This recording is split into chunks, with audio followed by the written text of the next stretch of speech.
My heart stopped beating. 1 second, I was completely lost in a wave of terror.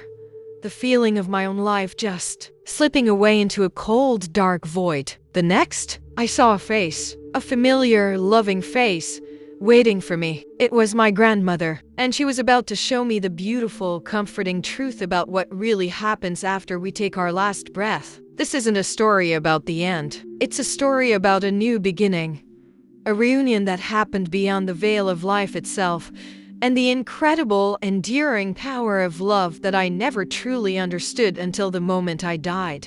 It was a Tuesday. It was one of those painfully normal days, the kind you never bother to remember until it becomes the day that changes absolutely everything. I remember the smallest details with a bizarre, haunting clarity now. The way the sun cut through the kitchen window, lighting up the tiny dust motes dancing in the air. The bitter taste of the coffee I'd let get cold. I was always rushing, trying to answer emails on my phone while rehearsing a work presentation in my head. My life felt like a treadmill turned up to a speed I couldn't handle, and I was just desperately trying not to get thrown off. My grandmother, she'd been gone for almost 10 years. She was the absolute anchor of my childhood. Her hands always smelled like cinnamon and the rich soil from her garden. Her death was my first real lesson in the cold, hard finality of life. It left a hole in my world, a quiet ache that got quieter over the years but never really went away. I thought of her in small, fleeting moments of flowers she used to grow,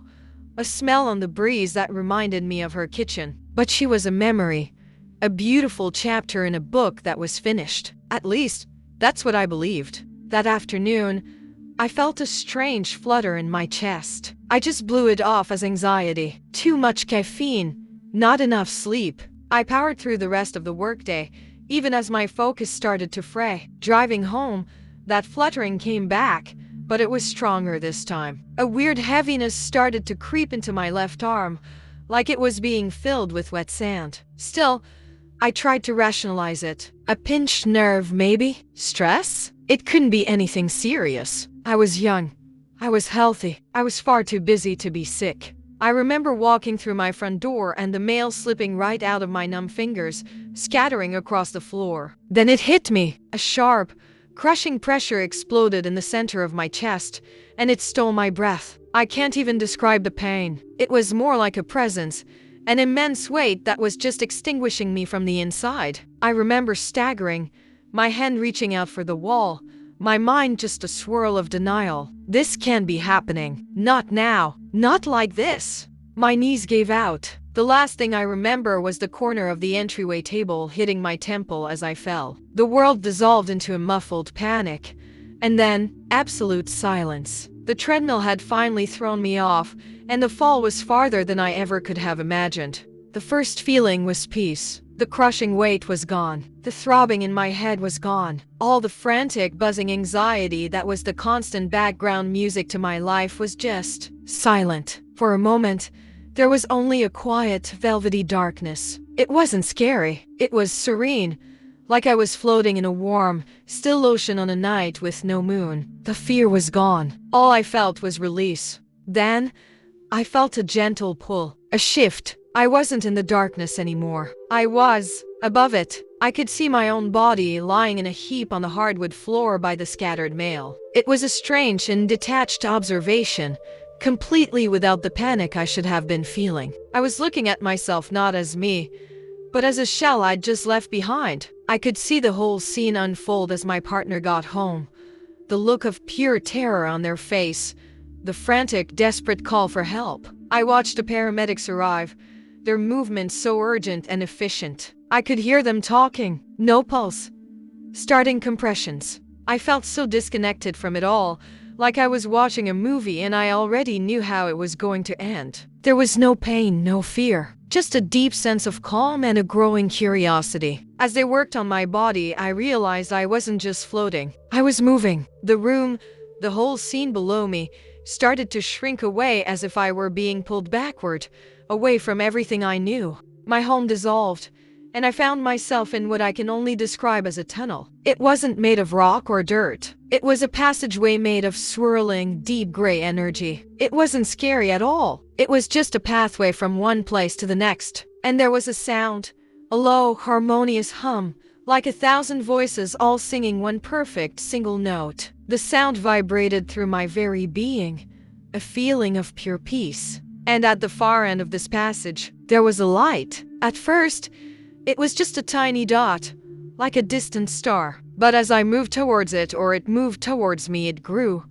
getting bigger and bigger. This wasn't a harsh, blinding light like the sun. It was a soft, living glow that pulsed with an emotion I could actually feel. It was love. Not the kind of conditional, temporary love we know in our physical lives, but an absolute, all-encompassing, unconditional love that felt more real than anything I had ever known. It felt like I was being completely seen and completely accepted, with no judgment at all. The light was pulling me in, welcoming me home. The darkness of the tunnel faded away, and I was submerged in this brilliant, warm, loving glow. Coming out of the tunnel wasn't like opening my eyes. It was like I became sight. I wasn't standing in a place. I was a part of the place itself. The light wasn't just lighting everything up. It was everything. Before me was a landscape that I simply don't have the words to describe, but it felt like an echo of every beautiful thing I'd ever seen on Earth. Imagine a meadow, but instead of grass,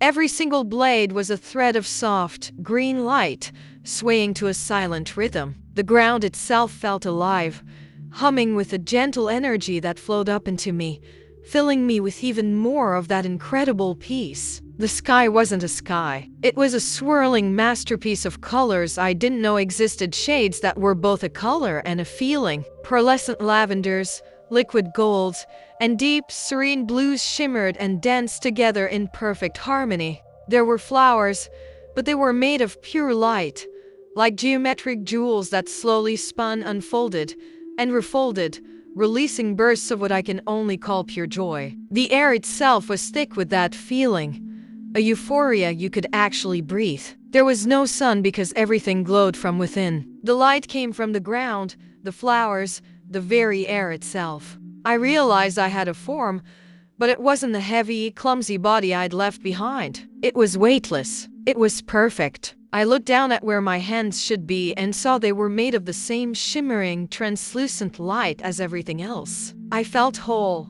complete, and free from all the physical aches and pains I didn't even realize I'd been carrying around my whole life. I could sense others there too, not as people at first, but as shimmering points of light in the distance. It wasn't crowded, but it felt like a community. A shared understanding flowed between all of us without a single word being spoken. It was a communion of souls, the feeling of being part of one huge, connected family. Everyone and everything was radiating that same profound love and acceptance that the light itself was made of. I started to move, though walking isn't the right word. It was more like gliding just above the glowing ground. With every movement, I felt more like myself, but also more than myself. The worries, the fears, the insecurities that had defined so much of my life just washed away. They didn't feel buried. They felt healed, totally irrelevant, like taking off a heavy, wet coat I didn't even know I was wearing.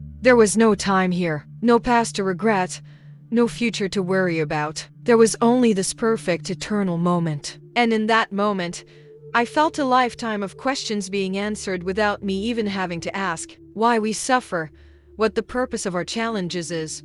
The nature of existence, it all just unfolded inside my consciousness.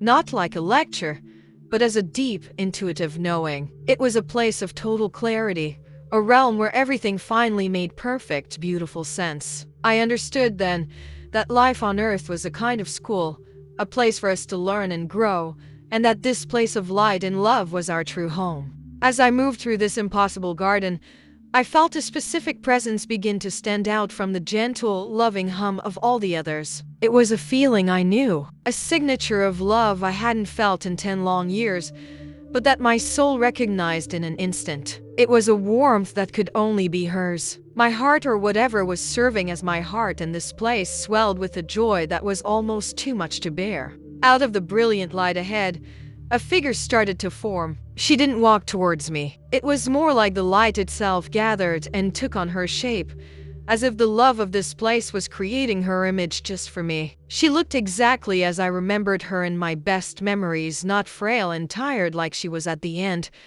but in her prime, her eyes sparkling with that same gentle mischief. She wore a simple dress that looked like it was woven from moonlight, and her smile was the safe harbor of my entire childhood. It was my grandmother. "Hello, my dear," she said, but her voice wasn't a sound. It was a direct communication to my soul, a wave of pure, unconditional love that washed right through me. Tears, which I didn't know I could cry here, streamed from my light-form eyes, an emotion too big for any word: joy, relief, gratitude, and a love so powerful it felt like a physical force erupted inside me. I rushed to her, and we embraced. It wasn't a physical hug. It was a merging of our light, of our energies. And in that embrace, I felt her entire life, all her love for me, her pride, every memory. And she felt all of mine. There were no secrets, no barriers, just total, complete understanding. When we separated, she held my light hands in hers. "I told you I'd always be watching over you," she said, her smile getting wider. I'm dead?" I asked. The word felt so heavy and wrong here. She laughed, a sound like wind chimes. "That's such a final word, isn't it? You've just finished a chapter, my love. You're home for a visit. Your body has stopped, yes. But you have never been more alive." She led me to a gentle hill overlooking the luminous fields. We sat, though we didn't need to rest. As we settled, the world around us began to shift. She was guiding my consciousness back through my own life. I saw my whole life flash before me, but it wasn't a judgment. It wasn't a highlight reel of my successes and failures. It was a review, but from a totally new perspective. I experienced every single moment, not just from my own point of view, but from the viewpoint of every person I had ever interacted with. I felt the ripple effects of my own actions. I felt the small moment of kindness I'd shown a stranger, and I felt their gratitude, and how that small act made their day better, and how they, in turn, were kinder to someone else. It was a beautiful, tangled web of connection. I also felt the hurt I'd caused with a thoughtless word, but I didn't feel shame. I felt a deep, compassionate understanding for them and for myself. And my grandmother was there with me through all of it, her love a constant comfort. "You see," she said gently when it was over, "it's not about what you get or what you achieve. It's not about being perfect. It was never about that. The only thing that truly matters, the only thing you take with you, is the love you give and the love you let yourself receive. That is the currency of the universe." She looked at me, her gaze filled with a wisdom that felt ancient. "We're all connected," she went on. "Every single soul is a thread in a magnificent tapestry. When you cause pain, you fray a thread that's connected to you. When you show love, you make the whole design stronger. Your time on earth is your chance to learn how to weave with love." But I was so scared, I confessed. All the time. Scared of failing, scared of not being enough, scared of this. "Fear," she said, her voice full of compassion, "is just the illusion of being separate. It's the fog that keeps you from seeing the tapestry. You fear death because you think it's an end, that it cuts you off from everyone you love. But look around."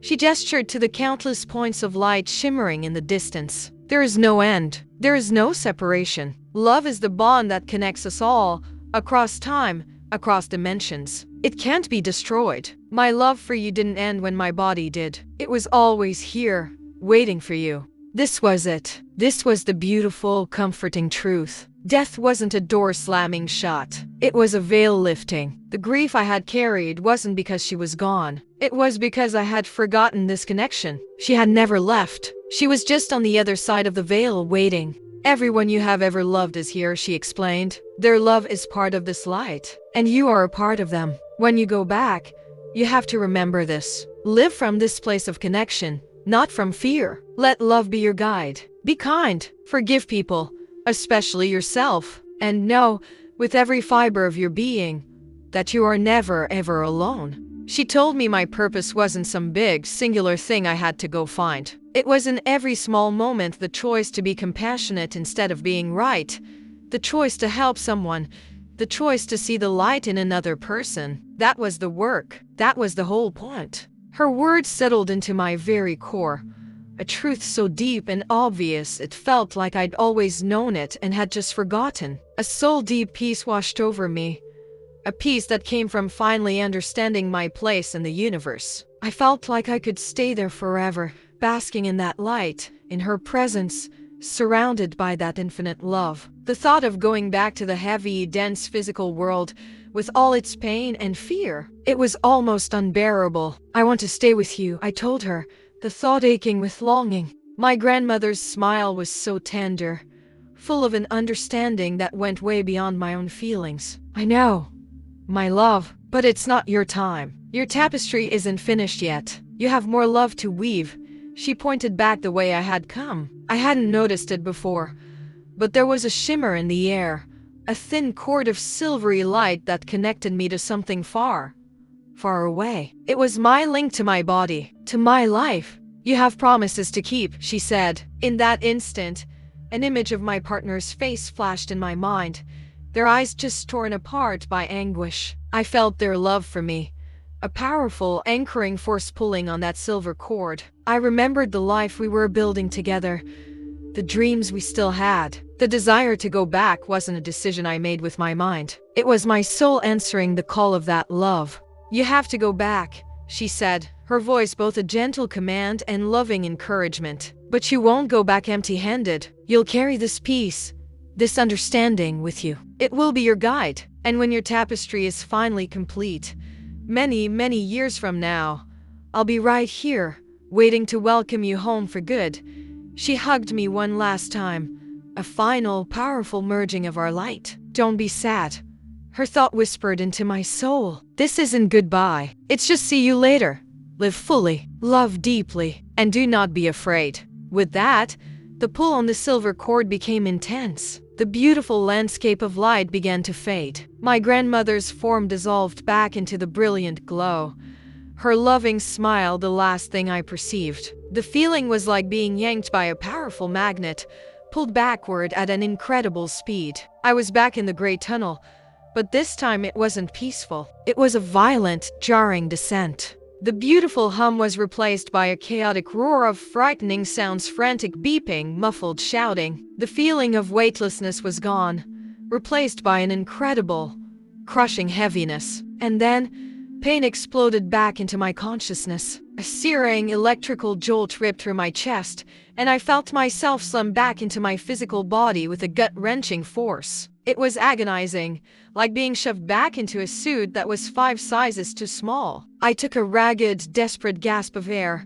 my lungs on fire, and my eyes flew open to the harsh, sterile lights of a hospital room. I was back. Waking up was a violent crash back into a reality that now felt dull, muted, foreign. The first thing I noticed was the pain, a deep ache in my chest from the CPR, a throbbing in my head from the fall. My body felt like a cage made of lead. For a few confusing moments, the vibrant reality I had just left and the sterile reality of the hospital room bled into each other. I could still feel the phantom warmth of my grandmother's hug, the echo of her voice in my soul. My partner was there, their face a wreck of exhaustion and overwhelming relief. Doctors and nurses were moving around me, their voices a low murmur. I tried to speak, to tell them what I'd seen, where I'd been. But how do you do that? How do you describe the color of joy or the sound of unconditional love with our clumsy human words? It's what so many who have had these experiences discover.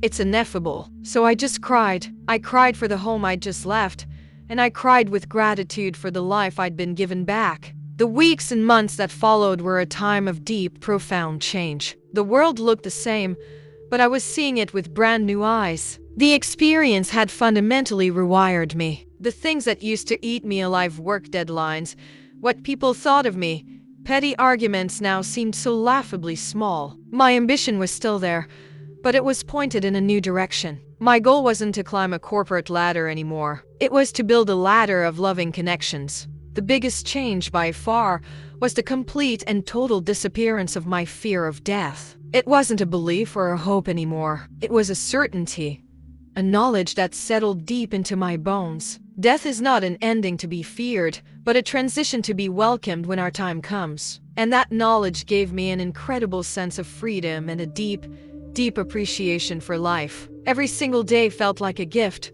a bonus round that I was determined not to waste. My relationships became deeper. I told my partner everything, and while they couldn't possibly understand it all, they saw the change in me. They saw the peace in my eyes, the new purpose in my actions. I became more present, more patient, and I started seeing the light in other people, the same light I'd seen on the other side. I found myself acting from a place of compassion instead of judgment. I started spending more time in nature, feeling a connection to the trees and the sky that I'd never felt before, seeing it as a faint echo of the beauty I had witnessed. My life became slower, quieter, and infinitely richer. The truth my grandmother showed me became my compass. The knowledge that love is the ultimate reality, that we are all connected, and that we are never alone healed the old wound of her death. The ache of loss was replaced by the certainty of her presence. I know that what I experienced challenges the boundaries of what we think is possible. I'm aware there are scientific theories that try to explain these events away as hallucinations from a dying brain,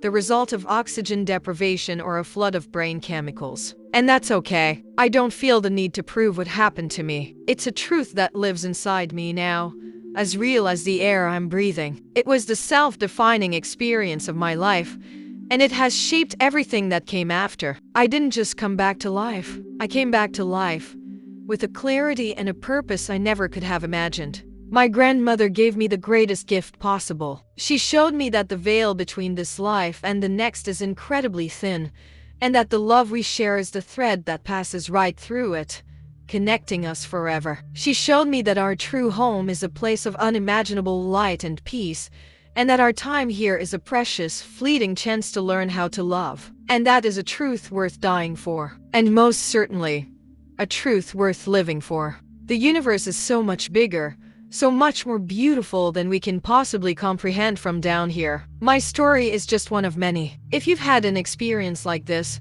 or if this story touched you in some way, I hope you'll share your thoughts in the comments. Let's create a space of hope and share the light with one another. And if you'd like to hear more stories that explore the profound mysteries of life, please consider subscribing to Seconds Away from Eternity. Thank you for listening.